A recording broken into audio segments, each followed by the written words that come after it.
Salut à toi, aujourd'hui j'aimerais te parler des décisions. En effet, prendre des décisions, ça peut être assez dur. Tu sais, décision, ça vient du mot latin decidere, qui veut dire couper, tuer, terminer. Ça veut dire qu'une fois que la décision est prise, c'est fini, elle est prise. Et pourtant, c'est tellement dur de prendre une décision. C'est tellement dur de se dire, voilà, je vais ce choix A ou ce choix B. Tu as deux sociétés qui veulent t'embaucher parce que tu as accepté les entretiens d'embauche. Les deux sociétés, tu les aimes vraiment bien. Finalement, tu étais à l'étape des références et tu as donné les références de tes boss précédents ou de tes précédents managers.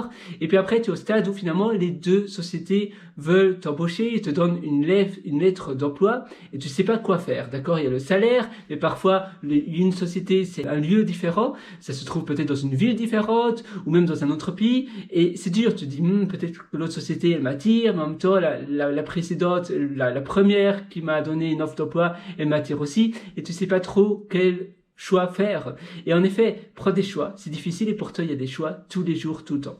Le plus important, c'est de lister les pros and cons, donc les points positifs et les points moins positifs, donc avantages et désavantages. Donc tu vas lister cela sur une feuille, par exemple, et tu vas essayer de voir ce que la première société t'offre et ce que la deuxième société t'offre, en termes de carrière, en termes de salaire, et les implications que ça pourrait avoir dans ta vie et sur le long terme. Est-ce qu'il y a une société qui est plus connue que l'autre? Comment ça va être sur ton CV? Quels seront les inconvénients peut-être de choisir la société 1 et quels sont les inconvénients de la société B, etc. Et là, tu dois prendre ton choix. Là, tu dois te dire, voilà, mon choix, qu'est-ce que ça sera? Est-ce que je me vois plus travailler dans la société une telle ou dans l'autre société? Et qu'est-ce que je vais faire si je vais dire oui à la première société? Comment je serai heureux, satisfait? Et à nouveau, tu dois t'imaginer, c'est important d'utiliser l'imagination pour prendre le meilleur choix. Mais c'est important de ne pas stagner en ne prenant aucun choix, en ne se décidant pas. Et finalement, c'est un peu comme Eat That Frog, il faut avaler le crapaud directement parce que au plus tu attends, au plus tu seras incertain, tu seras confus et c'est important d'avoir quelque chose de précis en tête parce que attendre n'est pas nécessairement une bonne chose. Attendre ne va pas nécessairement te donner la bonne raison de choisir A ou B. Parfois, ça va encore plus te prendre la tête. Évidemment, ça prend de l'espace mental et durant ce moment-là, tu as une partie de ton temps qui est un peu frisée. Frisée, ça veut dire elle est un peu congelée. C'est un peu comme si tu n'utilisais pas vraiment toute une partie de ton temps parce que ton cerveau, eh bien, est utilisé, finalement, il y a un assez grand espace mental de ton cerveau qui est utilisé pour ce choix. Et jusqu'au moment où tu as pris cette décision, ça te prend la tête. Et c'est vraiment le mot. Ça te prend la tête, parfois pour des choses simples, mais il faut prendre un choix. Et c'est pour cela que pour prendre le choix le plus judicieux pour que tu ne le regrettes pas, c'est vraiment de s'imaginer quelles sont les implications, quels sont les avantages et les désavantages et comment toi tu te sentirais dans une position A, dans une position B, dépendant du choix que tu prends. C'est la même chose pour l'achat d'une maison, c'est la même chose pour se marier, c'est la même chose pour plein de choses. Alors voilà. Je sais que c'est pas facile. À nouveau, ça demande de la pratique et même en pratiquant, si ce sont toujours des choix différents, parfois on voudrait dire oui aux deux. Et malheureusement, on ne sait pas toujours dire oui aux deux choses.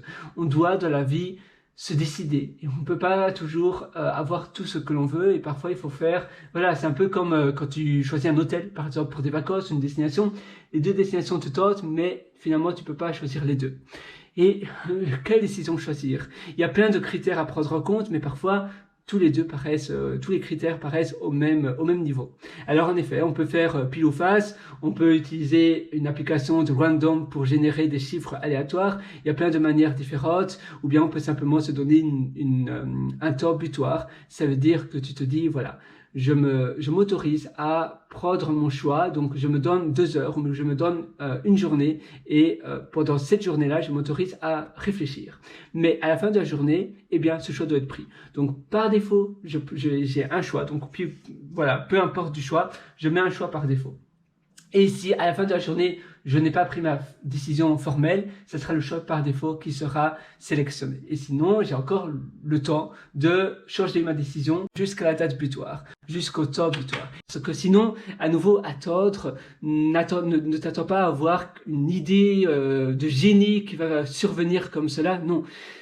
C'est à toi de prendre le choix et il faut pas remettre à plus tard ce que tu veux faire maintenant, et donc ce choix il doit être fait maintenant. Au plus tôt il sera fait, au plus vite tu auras de l'espace mental et tu auras de la sérénité pour faire d'autres choses. Moi je te souhaite tout le meilleur du fond du cœur, et d'ailleurs si tu veux aller plus loin dans ton amélioration de ta vie, je t'ai concocté plein d'ateliers qui se trouvent sur mon site pierrewriter.com, pierrewriter.com, et là-dessus tu verras un lien qui s'appelle mes méthodologies et tu pourras acquérir plein d'ateliers. Et d'ailleurs celle que je te propose, que je te suggère maintenant, c'est Belle Vie. Belle Vie, c'est un atelier où je vais t'aider, je vais te prendre par la main pour améliorer tous les aspects de ta vie, du quotidien, et pour être davantage épanoui et heureux. À une prochaine et à tout de suite dans cet atelier Belle Vie. Ciao.